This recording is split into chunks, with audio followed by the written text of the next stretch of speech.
What time is it? It's time for another Every Other Wednesday. We are live. The people are coming. The people are coming. Uh-oh. Hi, guys. I just bumped Hi, into everybody. Because we're being recorded, I want to ask publicly, what's with the hair? Oh, whoa. Down, boy. Down, boy. I was saying that I believe, oh, wait, there we go. The hair is just really, I call it holiday hair. So when I'm done my speaks toward the end of the year, I just bum out. Sometimes I don't shave. Sometimes I don't haircut. I don't groom. I don't believe in it. But I still have great oral hygiene. You do, have to admit. Richard, we have a question for today. Yeah, listen, everybody, as you're coming in. So we have a question, and that is, what's the most interesting temporary or purely gig job that you've ever had? Like not where you were like intentionally temporary, not one where you started and they fired you 3 days later. But what's I've had one of those. An intentional temporary job, most interesting one that you've had. What was yours, Richard? When you are typing into the chat, make sure that you're. That I've ever had one. Wait. Let Sunjay give his rule. Exactly. It's my only job here. So yeah, when you're typing in the chat box, please make sure it makes sense to everyone and not just the hosts and panelists. There. Now, what were you rambling about? Well, I'm asking Richard what. I don't know that I've ever really had a temporary job. Like a summer job or a seasonal job. Or no, I mean, one time, like when I was in high school, I worked for the public library at a branch in my neighborhood. And one summer they transferred me to the downtown branch so that I could see the people who come into, I don't want to be politically incorrect, but some of the people who came into the downtown branch were different. They were there for different reasons than those who came to the branch. Now, my son, who's an actor, has done all kind of interesting, weird, like one-night jobs. And I think the most interesting one was he was hired to dress up as a leprechaun and serve drinks at a party. Yeah, Bob came through because nobody else has. So. Yeah, okay. Wait, I got to tell you mine. Mine was working in an abattoir. Richard, you may not know that term, but I bet Sunjay does. Do you know, Sunjay? Abattoir? Is that a very Canadian word, and it actually means a slaughterhouse. And I had to deliver sides of beef to these tiny little places in Toronto. And the truck broke down on the side of the road, which means the refrigeration broke down. And I just walked away. Nice. I got fired. I blame you. So I was McGruff the crime dog. I had a police, I worked for the police for one summer in high school, and they got me to dress up as McGruff the crime dog and go and wave with neighborhood children. So that was fun. So Bob said that she put on a pig costume. Yeah, Bob was a musician in a small jazz group, backup band for a hypnotism act, and for a nightclub. Janet put on a pig costume for the pork producers banquet. I'm sure we can come up with something there, right? Look on a part-time gig, helping a friend move some inventory. Oh, yours is interesting, Frederick. I mean, they're all interesting, but yours does not involve music or livestock. Janet would love to be a pig. No, you read that wrong, Fred. I knew you were going to read it like that. Frederick said, Janet, I would love to be a pig. Oh, no. Not Janet would love to be a pig. Very nice. All right, let's move on. Punctuation Ladies and gentlemen, matters. Welcome to Every Other Wednesday. Today is November 15th. Richard, that's your cue. Richard, that's your cue. Sorry. Today is November 15th, 2023. We want to say welcome and thank you for joining us here at Every Other Wednesday, where every other Wednesday we welcome colleagues and friends to talk about culture issues in various forms. My name is Sunjay Nath. I am based just outside of Toronto, Ontario, Canada, and I am a speaker and author who focuses on leadership and performance. Mr. Haddon. And I'm Richard Haddon. Hello, everybody. And I'm an author and speaker. I wrote the Contented Cows books, and I live in Jacksonville, Florida. But right now I'm a long, long way from home in Orlando, 2.5 hours, but really bad traffic because I spoke for a conference here this morning. And you're a Disney nut. Well, my wife and son are, yeah. Okay, can I introduce myself now? Mike's not here to tame us, so this is going to be a wild show, right? We already took his job of showing the date. I'm Jeff Tobe, everyone. I am originally from outside of Toronto, but now reside for the last 30 years in Pittsburgh, Pennsylvania. I speak about customer experience, how to make the leap from customer service to customer experience. My first book was Coloring Outside the Lines. My latest book is The CX Advantage. Great to be here, guys. What are we doing? Welcome. Welcome to our wonderful viewers and listeners and colleagues that are joining us on this webinar. So today, what we were going to discuss was this idea is the holidays are just around the corner, regardless of what your religious beliefs are. Things get crazy around sort of late November till early January.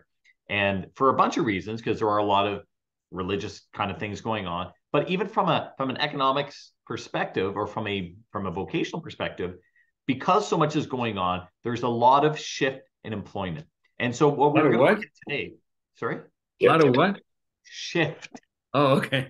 Jeez Louise, can't bring you anywhere. Not what I heard. I was going to say we could dress you up, we can't take you anywhere, we can't even dress you up. Anyways, there's a lot of shift in employment. And so what we wanted to do is, because we talk about all things culture around here, we wanted to look at this whole notion of what happens when you have temporary employees, in terms of what does it do to the organizational culture? How can you bring these people in? How can we serve them best? How can you serve the organization best? And that's kind of what the theme was. And that's why, hence our question up front is, have you ever had a temporary job? Yeah. Because as you know, that can really change the dynamic of being the new kid on the block, knowing you're going to be the new kid on the block until they turf you 3 weeks, 6 weeks, 8 weeks later. And I think we're focusing on all kinds of temporary and contract kind of work, anything where you're not really a kind of a captured part of the organization. And we're using the holidays because it's something that reminds us that that's what happens a lot. But even if your organization doesn't hire temporary people for the holidays, you may or may not have hired temporary people, contract people in the past. And we're just kind of wondering if you look at how people should be treated in an organization, I guess it's probably they should be treated the same, but are they? And what happens when people come in and everybody knows they're just there for a little while? Are they treated differently? Do they treat the organization differently? And how does that impact the culture of the organization, short-term and long-term? Yeah, and for something as simple as summer students, again, contract, or if you're doing co-ops. All these things come into play. So it's not necessarily, your Walmart and you're beefing up staff because Christmas is around the corner. It takes various forms. And, I want to kind of launch from what you said, Richard, which is, we should treat them the same. I don't know, though, should we? Because I think my initial reaction is, if I know someone's only going to be here for 6 weeks, right? Do I necessarily want to invest as much as I would if someone I thought was going to make it a career? Yeah, that's a good question. What does our esteemed audience think about that? And I think while they are answering that, I think in some cases, yes, but maybe not in all. Yeah. Well, I think it depends on the position. So, what are they bringing to the table? What can we help them with? But yeah, I absolutely think we need to invest in them. Maybe not as much as we would a full-time employee, but I think that my theory is, guys, that everybody brings something to the table. So they have something to offer. I don't care if they're not even graduated from college yet or university. They have something to offer. So getting their perspective seems very selfish on our part as the employer, but you know what? It gets them engaged, at least for the short time that they're here too. So getting them involved in projects, which is probably why you hired them, but maybe letting them, sit in on other project meetings and being exposed to different areas of the organization. Yeah, and lots going on in the chat. Yeah, lots going on in the chat box. People are suggesting that, yeah, you know what? You want to invest in because you never know where your next superstar is going to come from. Whereas this is really interesting. I think what Rob is saying, I hadn't even thought about this, that in their organization, they provide 2 weeks break, and it's not PTO over the holidays, but in order to keep the skeleton staff in their clinics, they bring in locums, so temporary people. And yeah, several have returned year after year. So it's a win-win and kind of a morale perspective, and the staff love it. So they're temporary, but they're like regular temporary. Yeah. Right. And so I was going to say that, the regularly temporary thing, you become part of the fixture, part of the organization, right? Because it's like having a part-time worker, someone who works Saturdays, or and they're now they get the culture. But when you have, what comes to mind is this for me: the CNE, which is the Canadian National Exhibition, which runs in Toronto every year for 17 days. So basically the middle of August to Labor Day. And it's a big outdoor expo, and there's a midway, and there's food and shopping and all kinds of. I worked there when I was 18. Okay, so this place, I don't know the numbers. I'm going to guess for those 17 days, they probably bring in 3,000 or 4,000 employees. Oh, for sure. And maybe more. That's sort of my guess. So what they have to do is they have a run up, however they want to do it, because literally they have people working food trucks and ticket sales and midway rides and everything in between. But they're there 17 days, and it's just not a group that you're necessarily going to invest to the same level that you would if we're a startup and we have a runway that says in 10 years from now we're taking this thing IPO and we're going to do all that. So I mean, obviously, yes, you want to invest, but how you invest, I guess, depends on the situation. Yeah. Jenny brings up a great point that they had a part-time person who came back full-time and told them their onboarding sucks. Well, yeah, onboarding for new hires is going to be different than for full-time. Sorry, not new hires. For part-time, it's going to be different than full-time. And it's not going to be the same. Should it be? Is there an advantage to doing onboarding for temporaries differently than for full? I don't believe there is. I totally think there is. Yeah. You guys are entitled to your wrong opinion, but if you're not going to be there, because here's the other thing too, right? Usually you're bringing these people in because you need it. You're beyond capacity and you absolutely need them, which means you're going to give them a different leash. If they're a big pain in the ass to work with, you're going to be like, I can suck this up for a few weeks because not having them is more costly than having them. Yeah.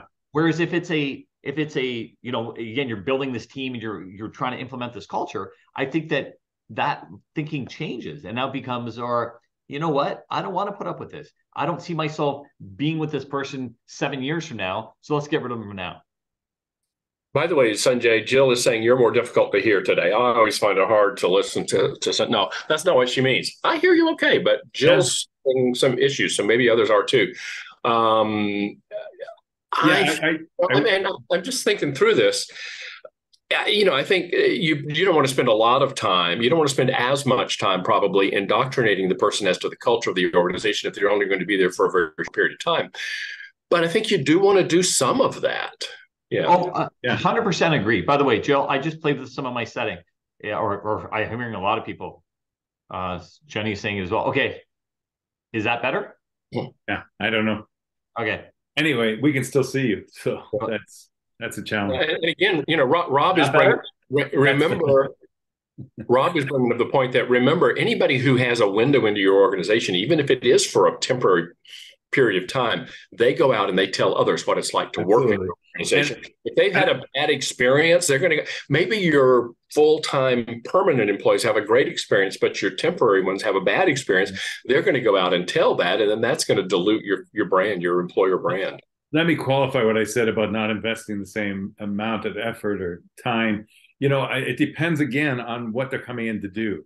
That large organization I've mentioned a few times that I work with here in Pittsburgh, they invest a lot in interns, in onboarding. Sorry, is what I'm talking about. They onboard their interns with their new hires because, of course, they want to attract talent and they want these.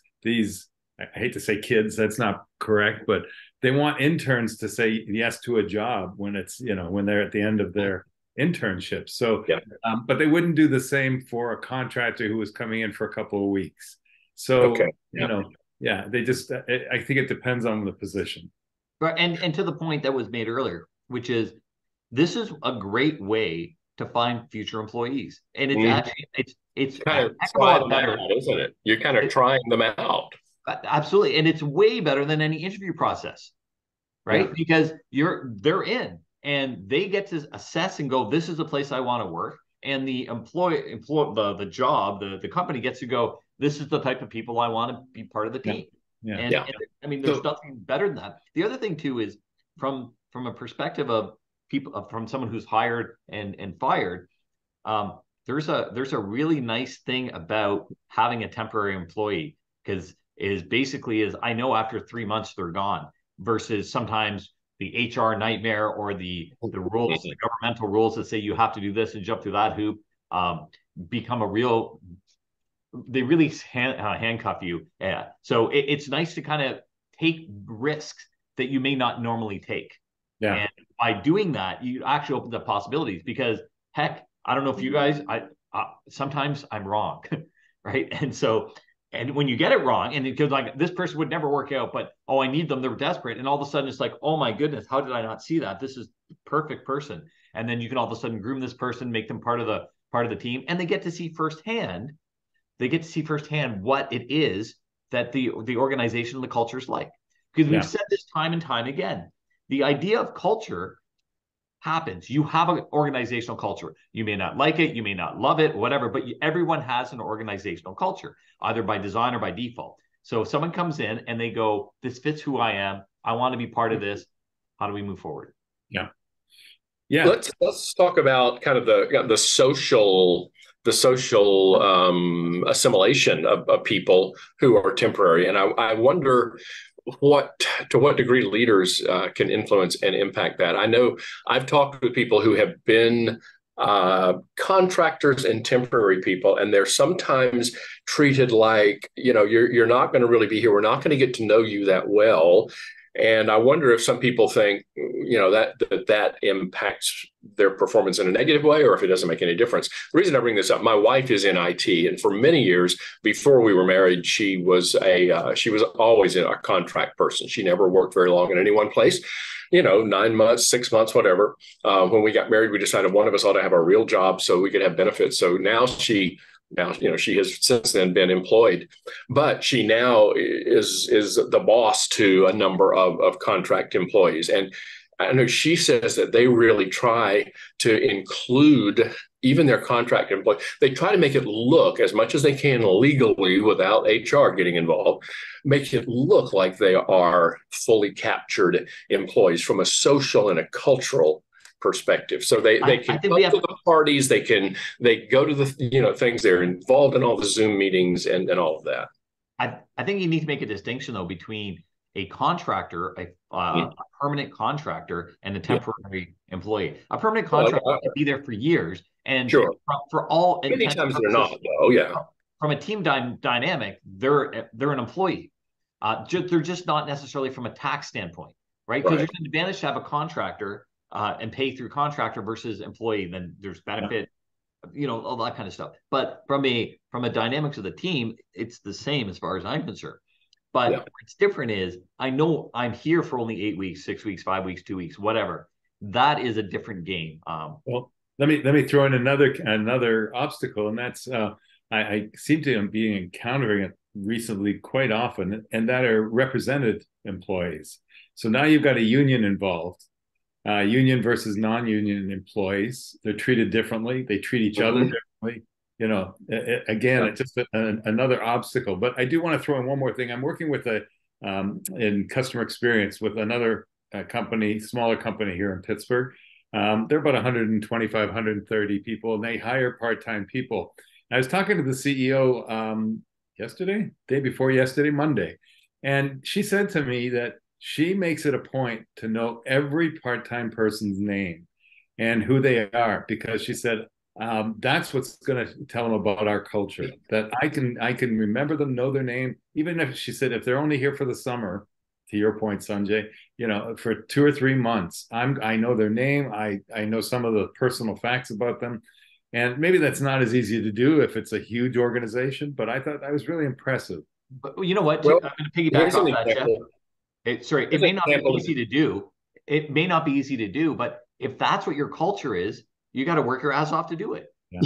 And so, I mean, if that's what you can't have it both ways. You can't go, I want to have the type of culture where people know each other's names, but I couldn't be bothered to learn the names. Right. Yeah. So, and Rob's saying he's talking about an internship with HSBC. 30 years later, he's still in contact. And I still remembers that. Yeah. Interaction. I had the same thing happen at a university. The CEO, and this is a huge corporation, passing me in the hall, said, "Hi, Jeff." And I'm going, "What?" Now I'm worried, because how do you know my name? So I sometimes have to look it up. You know? It's right.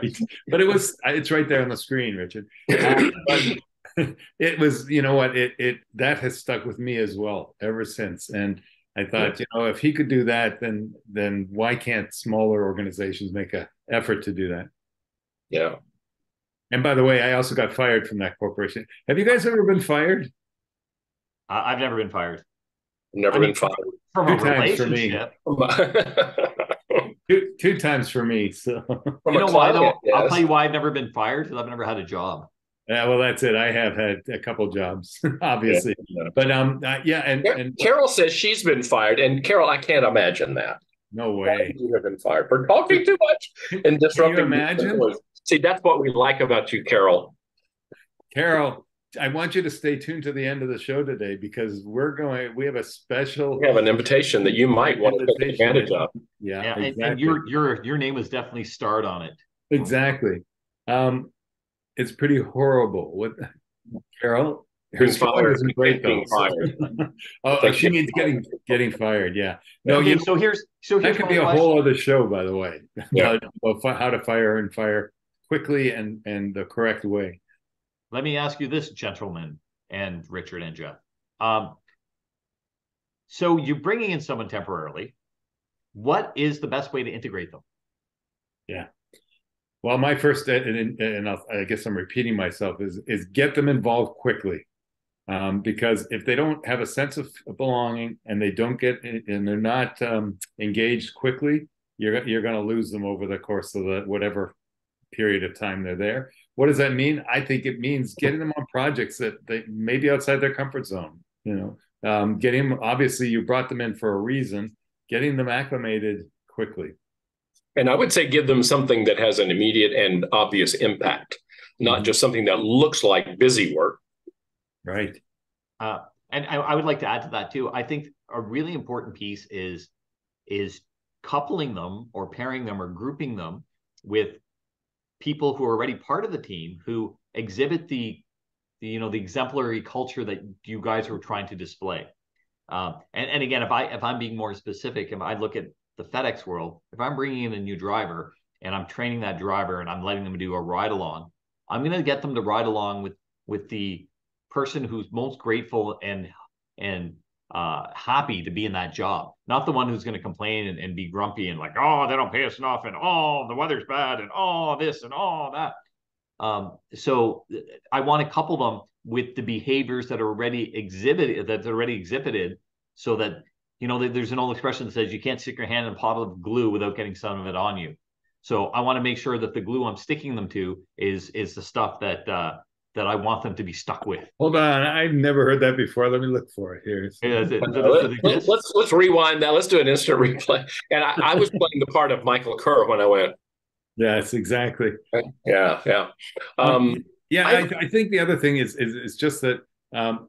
Why not expose them to other? I know I kind of said this about projects, but almost in the first week as orientation, maybe let them job shadow. It's not a job shadow as much as just let them go to, what are you interested in? I'm interested in down the road in marketing or in sales. Why don't you hang out with the sales guys for the day? Why don't you, that's going to give. Although, let's think about it. We'll come back to you. So. Usually the temporary people are brought in for a very specific task, aren't they? Yeah, and that's why I say give them exposure to other areas. Other things, yeah. I think up front too, it's also important to understand and have that conversation with them going, hey, you're being brought in temporarily. Is there an opportunity that maybe you might want to come on full time? Because I think there's you want to almost classify them. Because if people are in and out and it's like, don't talk to me, I don't want to make eye contact, I'm going to go do my widget, leave, and come back and rinse and repeat. Don't waste resources if they're not ready. It doesn't mean they still won't be exposed, so they might change their mind. But I wouldn't be running after the people that don't want to be run after. Right. I think it's important, as you're referring to, as you're relating to and referring to people who are temporary, I wouldn't make a huge distinction around others. I wouldn't introduce, this is somebody I would avoid the word just. They're just temporary. They're only here for a little while. That distinction exists, but I wouldn't make a big deal of it. I wouldn't, call it out too much. Okay, so then you're asking me, that's how you integrate them. What are some of the things to avoid? What are some of the pitfalls that, you're bringing on someone? What do we want to not do? What I just said, going around saying, well, here's Jeff. he's just temporary, but he is here for a while. That's part of unconscious bias, right?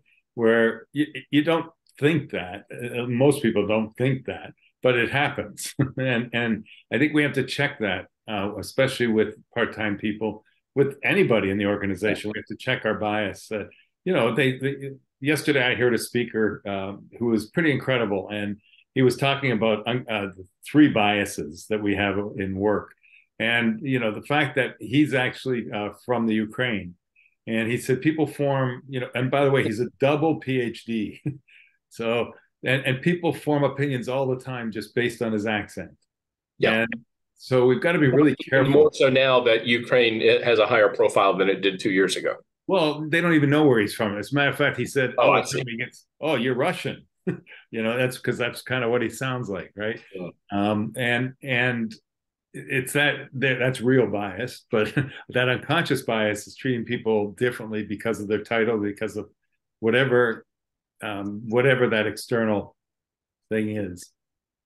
Hey guys, we're working too hard. We have an audience here who's providing a lot of content.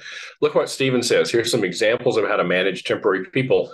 Doing a 4-day marketing training, and on the third day, they had a big barbecue with 3 offices coming together, president and vice president speeches. They told me to stay alone at the training center. I worked for a company for 3 years. On the third year, they paid me and my wife to attend their Christmas party. So a contrast there. Frederick brings up a really good point. Avoid promising more than you can deliver. Avoid even casual assurances that they have a future with the team if that's not necessarily the case. Yeah, absolutely. So, and in terms of, oh geez, I totally lost my train of thought there.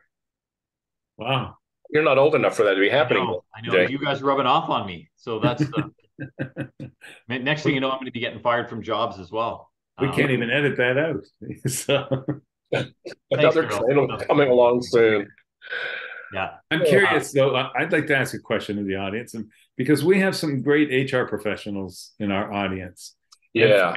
For the HR professionals, I'd love to know from your perspective, what's different? What is different? Like, we're only talking about what do we have to watch out for? What do we need to be careful for? Because we are not HR people. We are not HR experts. Sometimes people think that, but we're not. They don't think that for long. But so what are some of the things that we need to, HR people? I know Rob Morris is one. Others are out there that we should be careful about. Yeah, I'd love to know that as well. Yeah, and also, it's sort of the same question too. What are some of the ways that you've done it in the past when you're bringing in temporary people? What do we do? Where do you draw the line? Because it doesn't make sense to go send someone to a 6-week training when you're bringing them in to work for 6 weeks. Right. Exactly. Yeah. No, that's a really good example. Well, while people are coming up with answers to that question, it just reminds me. I had a client one time, and I was speaking for them, and it was a fairly small subsidiary of a huge multi-universal, multi-planetary organization.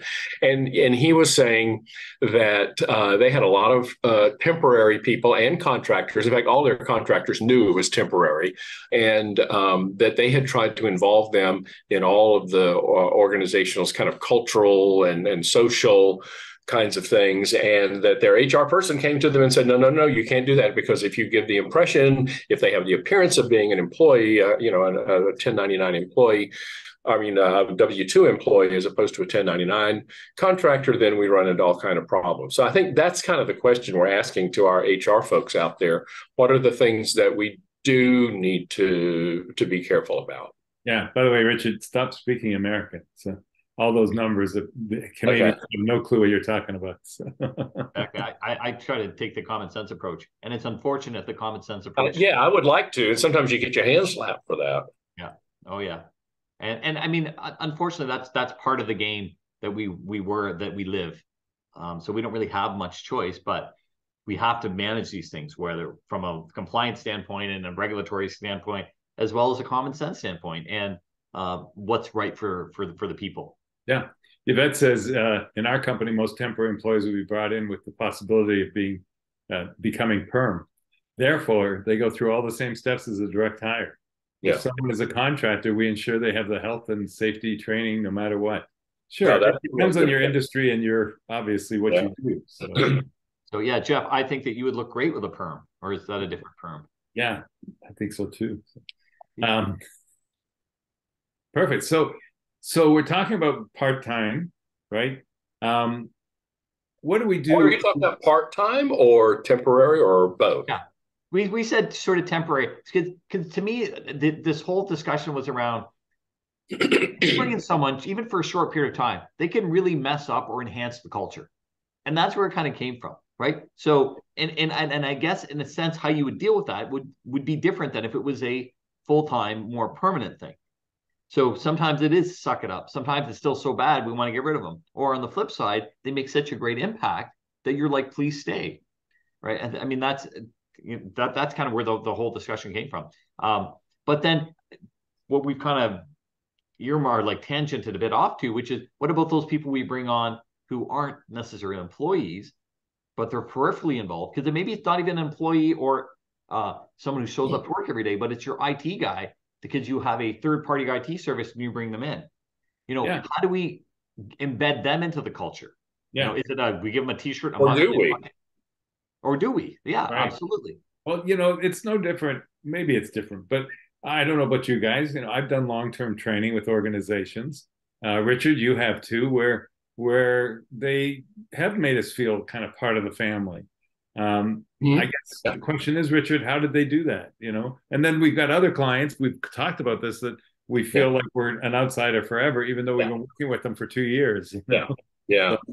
So, I think it's just, if we say that an organization's culture is synonymous with a person's personality, I think that just kind of proves it. And some people are very, very warm and kind of, embracing, and others are not.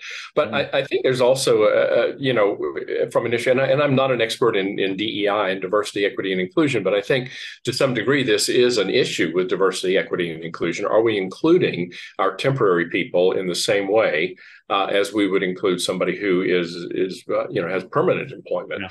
And I think to the degree that exclusion has a negative impact on people's performance, then I think that has to be a dimension of inclusion, not only the other things that we traditionally think about, but I think their relationship status with the organization is also an element that we need to consider. Yeah. Sheila says it well when she talks about the cafes are run by a third party, but they invite them to the company picnic.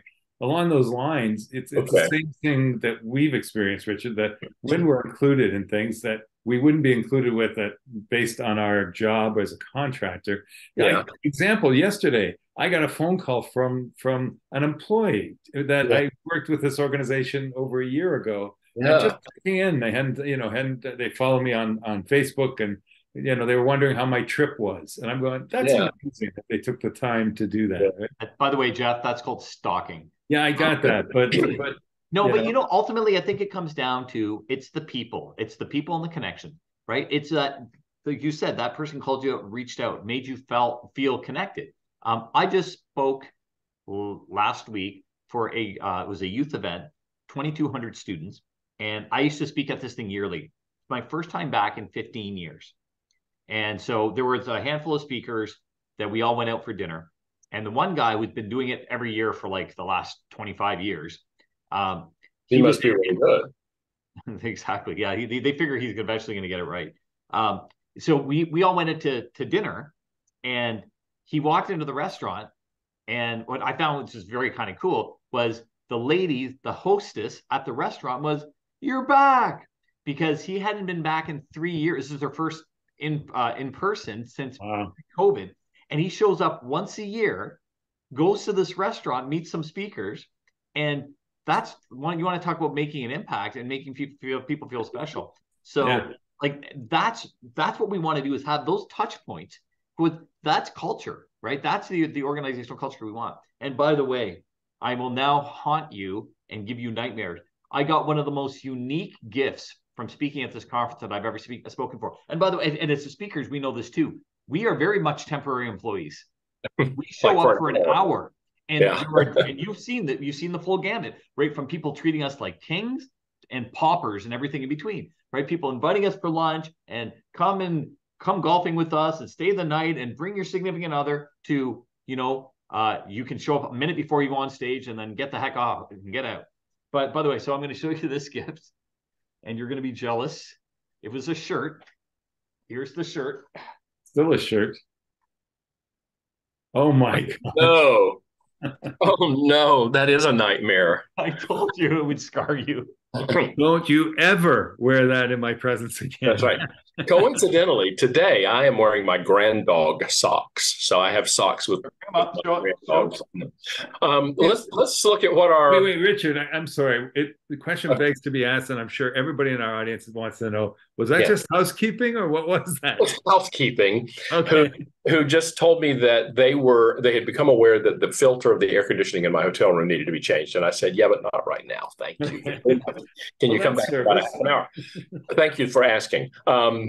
Rob, we asked a very specific question. Rob, who is an HR professional, answered it specifically and said, be very aware of issues associated with it. And he corrected it to say temporary temps who work out of state. Okay. I didn't know that.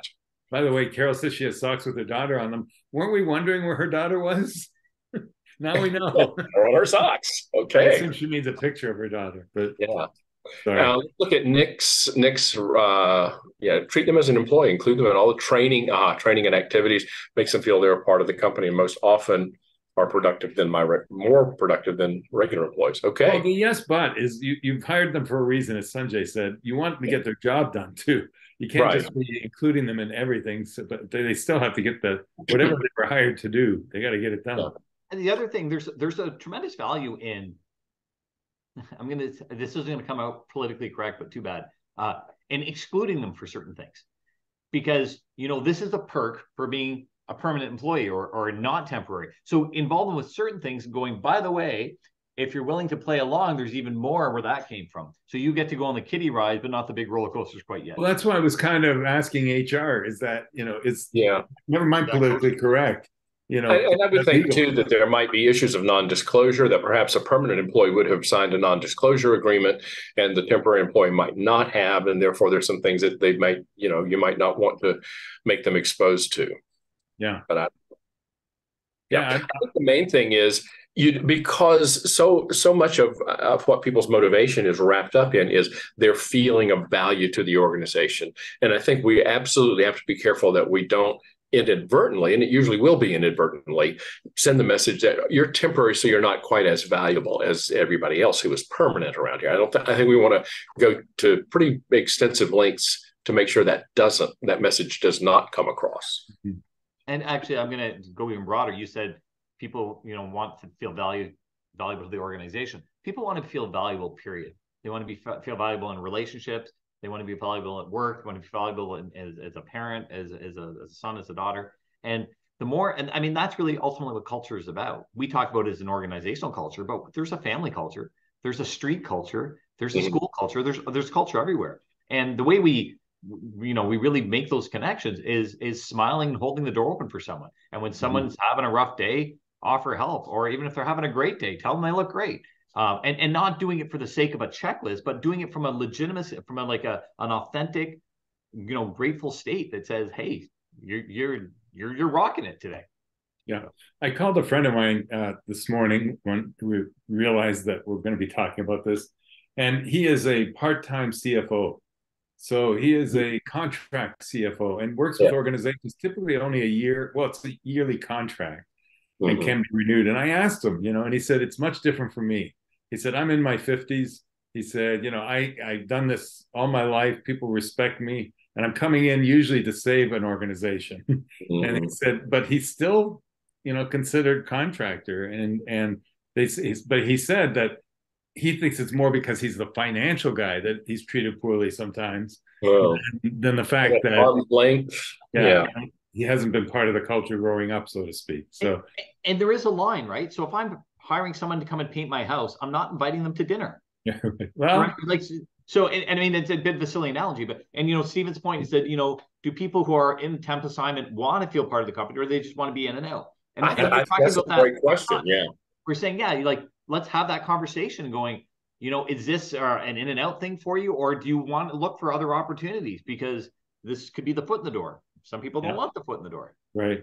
Rob, again, has a great point, that it can look like a revolving door because they have to take their time to do training, and so they're kind of resentful of part-time employees. It's important to recognize and honor the commitment to maintaining operations. Absolutely. Yeah. Yeah.